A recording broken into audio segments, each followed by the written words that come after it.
ಮೋದಿ ಅವರು ಯಾವತ್ತೂ ಆಂಗ್ಲ ಭಾಷೆಯಲ್ಲಿ ಹೇಳಿಕೆಗಳನ್ನು ಕೊಟ್ಟವರಲ್ಲ.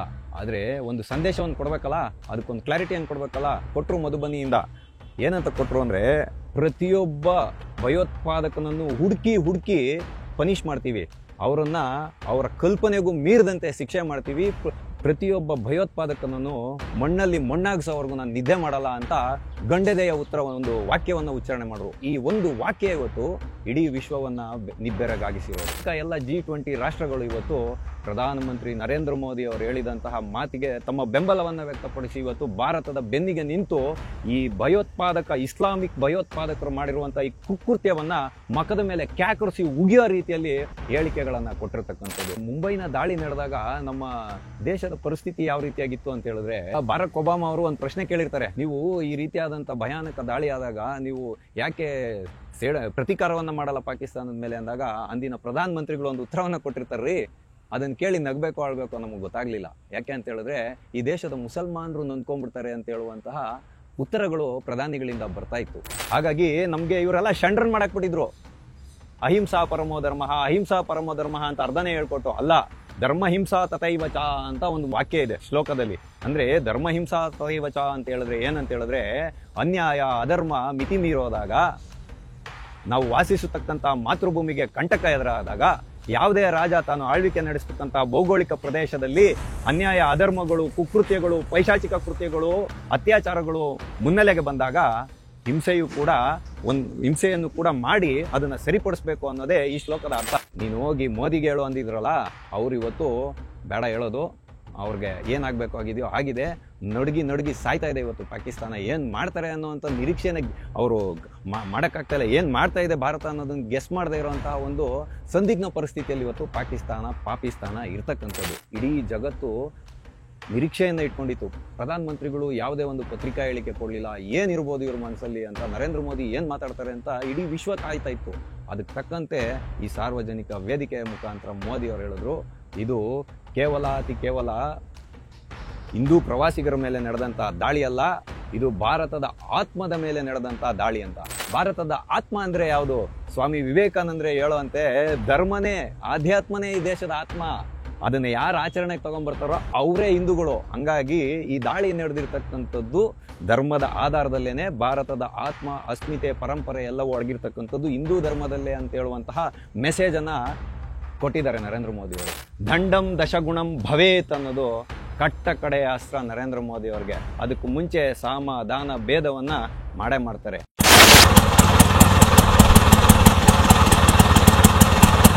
ಟಿವಿ ವಿಕ್ರಮದ ಸಮಸ್ತ ವೀಕ್ಷಕರಿಗೆ ಆಟೋವಾಲಾ ಕಾರ್ಯಕ್ರಮಕ್ಕೆ ಆತ್ಮೀಯವಾದ ಸ್ವಾಗತ. ನಾನು ನಿಮ್ಮ ಜಯಂತ್ ಪಾಂಡೆ. ಸ್ನೇಹಿತರೆ, ಆಟೋವಾಲಾ ಕಾರ್ಯಕ್ರಮಕ್ಕೆ ನಾವಿಂದು ಆಯ್ದುಕೊಂಡಂತಹ ವಿಷಯ, ಅದಕ್ಕೆ ಕಣ್ರಿ ಹೇಳೋದು ಭಾರತನ ವಿಶ್ವಗುರು ಅಂತ. ಇದೇ ಭಾರತದ ತಾಕತ್ತು. ಭಾರತ ಯಾವತ್ತು ಎದ್ದು ನಿಲ್ಲುತ್ತೋ ಅವತ್ತು ಇಡೀ ವಿಶ್ವ ಭಾರತದ ಕಡೆ ಮುಖವನ್ನು ಮಾಡಿ ನಿಲ್ಲುತ್ತೆ, ಭಾರತದ ಪರ ನಿಂತ್ಕೊಳ್ಳುತ್ತೆ. ಯಾಕೆ ಅಂತ ಹೇಳಿದ್ರೆ, ಭಾರತ ಯಾವ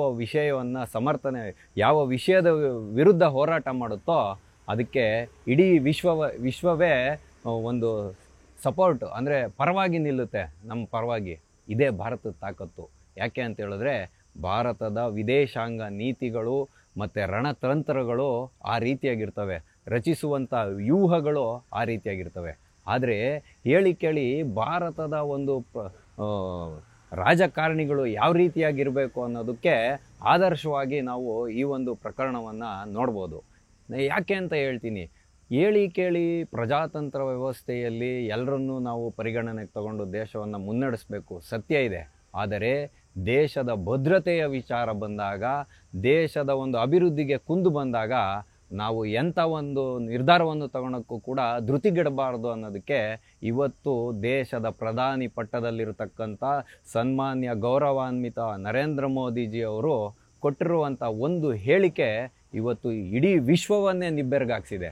ಅದಕ್ಕೆ ಇವತ್ತು ಜಗತ್ತಿನ ಬಲಾಢ್ಯವಾದಂತಹ G20 ರಾಷ್ಟ್ರಗಳಿದಾವಲ್ಲ, ರಷ್ಯಾ ಇರ್ಬೋದು, ಅಮೇರಿಕಾ ಇರ್ಬೋದು, ಚೀನಾ ಇರ್ಬೋದು, ಬ್ರಿಟನ್ ಇರ್ಬೋದು, ಜರ್ಮನಿ ಇರ್ಬೋದು, ಬಹುತೇಕ ಎಲ್ಲ G20 ರಾಷ್ಟ್ರಗಳು ಇವತ್ತು ಪ್ರಧಾನಮಂತ್ರಿ ನರೇಂದ್ರ ಮೋದಿ ಅವರು ಹೇಳಿದಂತಹ ಮಾತಿಗೆ ತಮ್ಮ ಬೆಂಬಲವನ್ನು ವ್ಯಕ್ತಪಡಿಸಿ ಇವತ್ತು ಭಾರತದ ಬೆನ್ನಿಗೆ ನಿಂತು ಈ ಇಸ್ಲಾಮಿಕ್ ಭಯೋತ್ಪಾದಕರು ಮಾಡಿರುವಂಥ ಈ ಕುಕೃತ್ಯವನ್ನು ಮಖದ ಮೇಲೆ ಕ್ಯಾಕರಿಸಿ ಉಗಿಯೋ ರೀತಿಯಲ್ಲಿ ಹೇಳಿಕೆಗಳನ್ನು ಕೊಟ್ಟಿರ್ತಕ್ಕಂಥದ್ದು.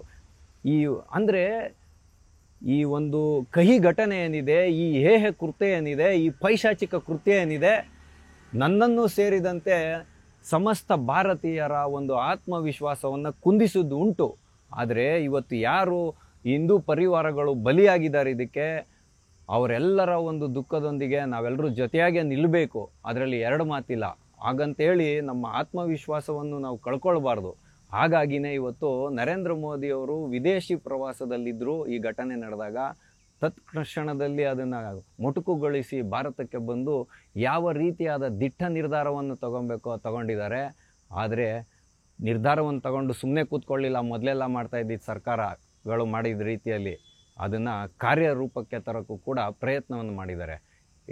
ಯಾವಾಗ ನಿನ್ನೆ 5 ಇದನ್ನು ಮಾಡಿರಲ್ಲ, ಕಾರ್ಯಗಳನ್ನು ಮಾಡಿರಲ್ಲ, ಸಿಂಧೂ ನದಿ ವ್ಯಾಲಿಗೆ ನೀರನ್ನು ನಿಲ್ಲಿಸಿದ್ದಲ್ಲದೆ ಅಧಿಕೃತವಾಗಿ ಲೆಟರನ್ನು ಕೂಡ ಪಾಕಿಸ್ತಾನಕ್ಕೆ ಪಾರ್ಸಲ್ ಮಾಡಿದ್ದಾರೆ.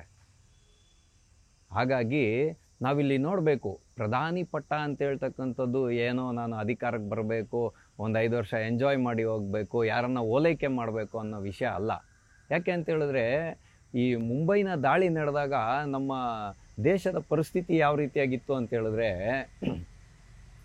ಅವಾಗ ಬಾರಕ್ ಒಬಾಮಾ ಅವರು ಒಂದು ಪ್ರಶ್ನೆ ಕೇಳಿರ್ತಾರೆ, ನಾವಿಲ್ಲಿ ಯಾರನ್ನೂ ಹೀಗಳಿಯಕ್ಕೆ ಹೋಗ್ತಾ ಇಲ್ಲ, ನೀವು ಈ ರೀತಿಯಾದಂಥ ಭಯಾನಕ ದಾಳಿ ಆದಾಗ ನೀವು ಯಾಕೆ ಪ್ರತೀಕಾರವನ್ನು ಮಾಡಲ್ಲ ಪಾಕಿಸ್ತಾನದ ಮೇಲೆ ಅಂದಾಗ ಅಂದಿನ ಪ್ರಧಾನಮಂತ್ರಿಗಳು ಒಂದು ಉತ್ತರವನ್ನು ಕೊಟ್ಟಿರ್ತಾರೆ ರೀ. ಅದನ್ನು ಕೇಳಿ ನಗಬೇಕು ಆಳ್ಬೇಕು ನಮಗೆ ಗೊತ್ತಾಗಲಿಲ್ಲ. ಯಾಕೆ ಅಂತ ಹೇಳಿದ್ರೆ, ಈ ದೇಶದ ಮುಸಲ್ಮಾನರು ನೊಂದ್ಕೊಂಡ್ಬಿಡ್ತಾರೆ ಅಂತ ಹೇಳುವಂತಹ ಉತ್ತರಗಳು ಪ್ರಧಾನಿಗಳಿಂದ ಬರ್ತಾ ಇತ್ತು. ಅಂದರೆ ಭಯೋತ್ಪಾದನೆಯನ್ನು ಖಂಡಿಸ್ತೀವಿ, ಆದರೆ ಮುಸಲ್ಮಾನರಿಗೆ ನೋವಾಗಬಾರ್ದು. ಯಾಕೆ? ಈ ದೇಶದಲ್ಲಿರೋ ಮುಸಲ್ಮಾನರು ಯಾರು ಭಾರತೀಯರಲ್ವಾ, ಅವರಲ್ಲಿ ದೇಶ ಪ್ರೇಮ ಇಲ್ಲ ಅನ್ನೋದನ್ನ ಇವರೇ ಡಿಸೈಡ್ ಮಾಡ್ತಾರೆ. ಇವ್ರಿಗೆ ವೋಟ್ ಬ್ಯಾಂಕ್ ಬೇಕಾಗಿರ್ತಾ ಇತ್ತು. ಆದರೆ ಇವತ್ತು ಬಂದಂತಹ ಪ್ರವಾಸವನ್ನು ಮೊಟಕುಗೊಳಿಸಿ ಬಂದಂತಹ ಪ್ರಧಾನಮಂತ್ರಿಗಳು ಇವತ್ತು ಸರ್ವ ಪಕ್ಷಗಳ ಸಭೆಯನ್ನು ಮಾಡಿ ನಿನ್ನೆ ಮಧುಬನಿ ಬಿಹಾರದಲ್ಲಿ ಒಂದು ಸಾರ್ವಜನಿಕ ಕಾರ್ಯಕ್ರಮದಲ್ಲಿ ಹೇಳಿರುವಂತಹ ವಾಕ್ಯ ಇವತ್ತು ಇಡೀ ಜಗತ್ತು ನಿರೀಕ್ಷೆಯನ್ನು ಇಟ್ಕೊಂಡಿತ್ತು. ಪ್ರಧಾನಮಂತ್ರಿಗಳು ಯಾವುದೇ ಒಂದು ಪತ್ರಿಕಾ ಹೇಳಿಕೆ ಕೊಡಲಿಲ್ಲ, ಏನಿರ್ಬೋದು ಇವ್ರ ಮನಸ್ಸಲ್ಲಿ ಅಂತ, ನರೇಂದ್ರ ಮೋದಿ ಏನು ಮಾತಾಡ್ತಾರೆ ಅಂತ ಇಡೀ ವಿಶ್ವ ಕಾಯ್ತಾ ಇತ್ತು. ಅದಕ್ಕೆ ತಕ್ಕಂತೆ ಈ ಸಾರ್ವಜನಿಕ ವೇದಿಕೆಯ ಮುಖಾಂತರ ಮೋದಿಯವರು ಹೇಳಿದ್ರು, ಇದು ಕೇವಲ ಹಿಂದೂ ಪ್ರವಾಸಿಗರ ಮೇಲೆ ನಡೆದಂಥ ದಾಳಿ ಅಲ್ಲ, ಇದು ಭಾರತದ ಆತ್ಮದ ಮೇಲೆ ನಡೆದಂಥ ದಾಳಿ ಅಂತ. ಭಾರತದ ಆತ್ಮ ಅಂದರೆ ಯಾವುದು? ಸ್ವಾಮಿ ವಿವೇಕಾನಂದ್ರೆ ಹೇಳೋವಂತೆ ಧರ್ಮನೇ, ಆಧ್ಯಾತ್ಮನೇ ಈ ದೇಶದ ಆತ್ಮ.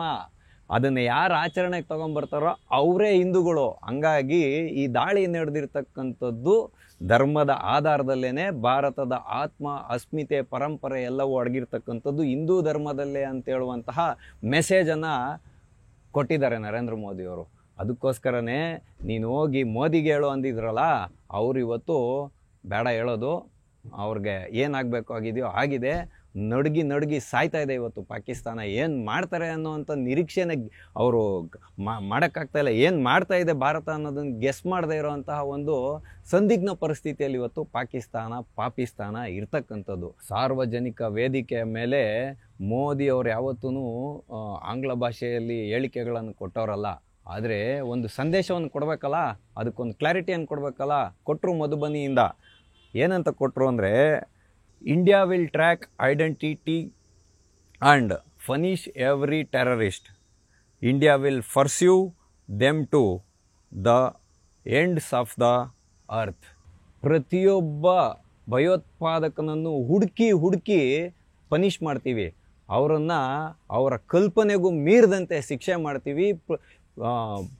ಪ್ರತಿಯೊಬ್ಬ ಭಯೋತ್ಪಾದಕನನ್ನು ಮಣ್ಣಲ್ಲಿ ಮಣ್ಣಾಗಿಸೋವರೆಗೂ ನಾನು ನಿದ್ದೆ ಮಾಡಲ್ಲ ಅಂತ ಗಂಡೆದೆಯ ಒಂದು ವಾಕ್ಯವನ್ನು ಉಚ್ಚಾರಣೆ ಮಾಡಿದ್ರು. ಈ ಒಂದು ವಾಕ್ಯ ಇವತ್ತು ಇಡೀ ವಿಶ್ವವನ್ನು ನಿಬ್ಬೆರಗಾಗಿಸಿರೋದು.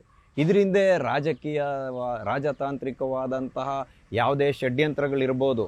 ಯಾಕೆ ಅಂತ ಹೇಳಿದ್ರೆ, ಭಾರತ ಇವತ್ತು ನಯಾ ಭಾರತ್ ಅಂದರೆ ಭಾರತಕ್ಕೆ ಸ್ವಾತಂತ್ರ್ಯ ಬಂದು 100 ವರ್ಷ ಆಗುವಾಗ ಇದನ್ನು ಒಂದು ಅಭಿವೃದ್ಧಿ ಹೊಂದಿದಂಥ ರಾಷ್ಟ್ರ ಮಾಡಬೇಕು ಅಂತ ನಿರೀಕ್ಷೆ ಇಟ್ಕೊಂಡಿರುವಂಥ ಪ್ರಧಾನಮಂತ್ರಿ ಇವತ್ತು ದೇಶದ ಭದ್ರತೆಯ ವಿಷಯ ಬಂದಾಗ ಅಂದರೆ ಇದು ಎಕ್ಸ್ಟ್ರೀಮ್ ಆಗೋಯ್ತು, ಇದನ್ನೇನು ಮಾಡೋಕ್ಕಾಗಲ್ಲ ಅನ್ನುವಂಥ ಇದು ಬಂದಾಗ ಇವತ್ತು ಎಲ್ಲ ರಾಜತಾಂತ್ರಿಕ ಪ್ರಯತ್ನಗಳ ಜೊತೆಯಲ್ಲಿ ಏನೇನು ಮಾಡ್ಬೋದೋ ಎಲ್ಲವನ್ನೂ ಇದೆ. ಆದರೆ ನಮ್ಮೆಲ್ಲರ ನಿರೀಕ್ಷೆ ಅಂತ್ಯ ಆದಾಗ ಇನ್ನೇನು ಮಾಡ್ತಾರೆ ಅನ್ನೋದು ನಮಗೆ ಗೊತ್ತಾಗದೇ ಇದ್ದಾಗ ನರೇಂದ್ರ ಮೋದಿ ಅವರು ಕೆಲಸ ಮಾಡೋಕ್ಕೆ ಶುರು ಮಾಡಿರ್ತಾರೆ. ಅದನ್ನೇ ಇವಾಗ ಅವ್ರು ಮಾಡ್ತಾ ಇರೋದು. ನಾನು ಮಾಡ್ತೀನಿ ಅಂತ ಹೇಳಿದ್ದಾರೆ, ಆದರೆ ಯಾವ ರೀತಿಯಲ್ಲಿ ಪಾಕಿಸ್ತಾನ ಕಲ್ಪನೆನೇ ಮಾಡಬಾರ್ದು, ಅವ್ರ ಮೈಂಡಲ್ಲಿ ಇವ್ರು ಏನು ಮಾಡ್ತಾರೆ ಅನ್ನೋದೇ ಗೊತ್ತಾಗಬಾರ್ದು, ಆ ರೀತಿಯಾಗಿ ಏಟನ್ನು ಕೊಡ್ತಾರೆ. ಅದನ್ನು ಮುಟ್ಟಿ ನೋಡ್ಕೊಳ್ಬೇಕಾಗಿರುವಂಥ ಪಾಕಿಸ್ತಾನ ಎದ್ದೊಳಕ್ಕೆ ಇನ್ನೊಂದು 20-30 ವರ್ಷ ಆಗ್ಬೋದು ಅಂತ ಇವತ್ತು ಇಡೀ ವಿಶ್ವದೆಲ್ಲೆಡೆ ವ್ಯಕ್ತ ಆಗ್ತಾ ಇರತಕ್ಕಂತಹ ಅಭಿಪ್ರಾಯ. ನಾವೆಲ್ಲರೂ ಕಾದು ನೋಡೋಣ. ಆದರೆ ಇದೇ ಕಣ್ರಿ, ಅದಕ್ಕೇ ಆ ಪ್ರಧಾನಮಂತ್ರಿಯ ಗದ್ದುಗೆ ಏನಿದೆಯಲ್ಲ ಅದಕ್ಕಿರೋ ತಾಕತ್ತೆ ಅಂಥದ್ದು. ಅದರಲ್ಲಿ ಗಂಡೆದೆಯ ಒಬ್ಬ ರಾಜಕಾರಣಿ ಕೂತ್ಕೊಂಡಾಗ, ನಾಯಕ ಕೂತ್ಕೊಂಡಾಗ ಆ ಕುರ್ಚಿಗೊಂದು ಶಕ್ತಿ ಬರುತ್ತೆ. ತನ್ಮುಖೇನ ದೇಶ ಆತ್ಮವಿಶ್ವಾಸವನ್ನು ಹೊಂದಿ ಗರಿಗೆದರಿ ನಮ್ಮ ದೇಶದ ರಾಷ್ಟ್ರಪಕ್ಷಿ ಇದೆಯಲ್ಲ ನವಿಲು, ಗರಿಗೆದರಿ ನರ್ತನ ಮಾಡುತ್ತೆ. ಆದರೆ ಯುದ್ಧ ಒಂದೇ ಅಂತ್ಯ ಅಲ್ಲ, ಆದರೆ ಅನಿವಾರ್ಯ ಸಂದರ್ಭಗಳಲ್ಲಿ ಯುದ್ಧವೂ ರಕ್ತಪಾತವೂ ಎಲ್ಲವೂ ಸಮಂಜಸವಾಗಿರುತ್ತೆ. ಹಾಗಾಗಿ ನಮಗೆ ಇವರೆಲ್ಲ ಷಂಡ್ರನ್ ಮಾಡಾಕ್ಬಿಟ್ಟಿದ್ರು. ಅಹಿಂಸಾ ಪರಮೋ ಧರ್ಮ, ಅಹಿಂಸಾ ಪರಮೋ ಧರ್ಮ ಅಂತ ಅರ್ಧನೇ ಹೇಳ್ಕೊಟ್ಟು, ಅಲ್ಲ ಧರ್ಮ ಹಿಂಸಾ ತಥೈವ ಚ ಅಂತ ಒಂದು ಇದಿದೆ ಸೆಂಟೆನ್ಸ್, ಅದರ ಮುಂದೆ ವಾಕ್ಯ ಇದೆ ಆ ಶ್ಲೋಕದಲ್ಲಿ.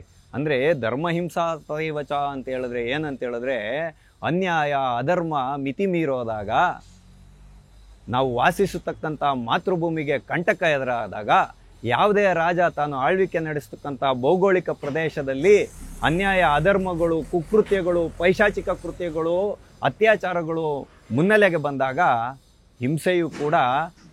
ಹಿಂಸೆಯನ್ನು ಕೂಡ ಮಾಡಿ ಅದನ್ನು ಸರಿಪಡಿಸ್ಬೇಕು ಅನ್ನೋದೇ ಈ ಶ್ಲೋಕದ ಅರ್ಥ. ಅದರ ಮುಖೇನ ಇವತ್ತು ನರೇಂದ್ರ ಮೋದಿಯವರು ಸಾಮ ದಾನ ಭೇದ ದಂಡಗಳ ಮುಖಾಂತರ ಪ್ರಯತ್ನವನ್ನು ಮಾಡ್ತಾ ಇದ್ದಾರೆ. ಆದರೆ ದಂಡಂ ದಶಗುಣಂ ಭವೇತ್ ಅನ್ನೋದು ಕಟ್ಟ ಕಡೆಯ ಅಸ್ತ್ರ ನರೇಂದ್ರ ಮೋದಿ ಅವ್ರಿಗೆ. ಅದಕ್ಕೂ ಮುಂಚೆ ಸಾಮ ದಾನ ಭೇದವನ್ನು ಮಾಡ್ತಾರೆ. ಅದನ್ನು ನಾವು ನಿರೀಕ್ಷೆ ಇಟ್ಟು ಕಾದು ನೋಡೋಣ. ಆದರೆ ನಾವು ಯಾರೇ 140 ಕೋಟಿ ಭಾರತೀಯರು ನೋಡಿ, ನಮ್ಗೆ ಹಂಗೆ ಬರುತ್ತೆ. ಹಿಂದೂ ಮುಸ್ಲಿಂ ಬಾಯಿ ಅಂತ ನೀವು ಹೇಳ್ಕೊಟ್ಟಿದ್ದೀರಲ್ಲ, ಅವತ್ತಿನ ನಮ್ಮ ಮನಸ್ಸಲ್ಲಿ ತುಂಬಿದ್ದೀರಲ್ಲ, ಅದೇ ಬರೋದು, ಅದೇ ಭಾರತದ ತಾಕತ್ತು. 140 ಕೋಟಿಗೂ ಮೀರಿದಂಥ ಪ್ರತಿಯೊಬ್ಬ ಭಾರತೀಯನು ಇಂಥ ದಿಟ್ಟ ಪ್ರಧಾನಮಂತ್ರಿ ಯಾವ ಒಂದು ನಿರ್ಧಾರವನ್ನು ತಗೊಂತಾರೋ ಅವ್ರ ಬೆನ್ನೆಲುಬಿಗೆ ನಾವು ನಿಲ್ತೀವಿ, ಅವರೊಟ್ಟಿಗೆ ನಾವು ಇರ್ತೀವಿ ಅಂತ ಹೇಳೋದು. ಯಾಕೆ ಅಂತ ಹೇಳಿದ್ರೆ, ಎಷ್ಟೋ ಜನ ರಾಜಕೀಯ ನಾಯಕರು ಈ ದೊಂಬರಾಟ ಹೆಂಗೆ ನಡೆಯುತ್ತೆ ಅಂತ ನೋಡೋಣ ಅಂತ ಉತ್ಸುಕತೆಯಿಂದ ಇದ್ದರು. ಯಾಕೆ ಅಂತ ಹೇಳಿದ್ರೆ, ಮೋದಿಯವರ ಸರ್ಕಾರಕ್ಕೆ ಬಹುಮತ ಇಲ್ಲ ಅಂತ. ಆ ಬಹುಮತಕ್ಕೆ ಅಂಜಿಕೊಂಡು ಕೂತ್ಕೊಳ್ಳೋ ಅಂಥ ಒಬ್ಬರು ನಾಯಕರಾಗಿ ಮೋದಿಯವರು ನನಗೆ ಕಂಡು ಬರ್ತಾ ಇಲ್ಲ. ದೇಶದ ಭದ್ರತೆ ವಿಚಾರ ಬಂದಾಗ ಎಲ್ಲರನ್ನೂ ಗಣನೆಗೆ ತಗೊತಾರೆ. ಎಲ್ಲ ವಿಪಕ್ಷಗಳು ಕೂಡ ಮೋದಿಯವರು ತಗೊಳ್ಳೋವಂಥ ನಿರ್ಧಾರಕ್ಕೆ ಬದ್ಧರಾಗಿರ್ತಾರೆ ಅಂತ ಹೇಳುವಂಥ ಒಂದು ವಿಷಯವನ್ನು ನಿಮ್ಮೆಲ್ಲರ ಮುಂದೆ ಇಡೋದ್ರ ಮುಖಾಂತರ ನಾವ್ಯಾರು ನಮ್ಮ ಆತ್ಮವಿಶ್ವಾಸವನ್ನು ಕುಂದಿಸ್ಕೊಳ್ಳೋದು ಬೇಡ. ನಾವು ಭಾರತ ಮಾತೆಯ ಮುಕುಟಮಣಿಯಾದ ಕಾಶ್ಮೀರವನ್ನು ಯಾವತ್ತೂ ವೈಭವಯುತವಾಗಿ ನೋಡೋಣ ಅಂತ ಹೇಳುವಂಥ ವಿಷಯವನ್ನು ನಿಮ್ಮೆಲ್ಲರ ಮುಂದೆ ಇಡೋದ್ರ ಮುಖಾಂತರ ಆಟೋವಾಲ ಕಾರ್ಯಕ್ರಮವನ್ನು ನಾವಿಂದು ಮುಗಿಸ್ತಾ ಇದ್ದೇವೆ. ಮುಂದೆ ಇಂತಹದ್ದೇ ಒಂದು ಕುತೂಹಲಕಾರಿಯಾದ ವಿಷಯದೊಂದಿಗೆ ನಾವೆಲ್ಲರೂ ಮತ್ತೆ ಭೇಟಿಯಾಗೋಣ. ಅಲ್ಲಿವರೆಗೂ ಟಿವಿ ವಿಕ್ರಮವನ್ನು ಸಬ್ಸ್ಕ್ರೈಬ್ ಮಾಡುವುದರ ಮುಖಾಂತರ, ನಿಮ್ಮ ಸದ್ವಿಚಾರಗಳನ್ನು ಕಾಮೆಂಟ್ ಮಾಡುವುದರ ಮುಖಾಂತರ ಹಾಗೂ ಶೇರ್ ಮಾಡುವುದರ ಮುಖಾಂತರ ನಮ್ಮನ್ನು ಪ್ರೋತ್ಸಾಹಿಸಿ. ಟಿವಿ ವಿಕ್ರಮ, ದೇಶ ನಿಮ್ಮ ಕೈಯಲ್ಲಿ. ಈ ಕಾರ್ಯಕ್ರಮ ನಿಮಗೆ ಇಷ್ಟ ಆಗಿದ್ದಲ್ಲಿ ಲೈಕ್, ಶೇರ್ ಹಾಗೂ ಕಮೆಂಟ್ ಮಾಡಿ. ಟಿವಿ ವಿಕ್ರಮದ ಕಾರ್ಯಕ್ರಮಗಳನ್ನು ನಿರಂತರವಾಗಿ ವೀಕ್ಷಿಸಲು ಸಬ್ಸ್ಕ್ರೈಬ್ ಮಾಡಿ, ಬೆಲ್ ಐಕನ್ ಒತ್ತಿ.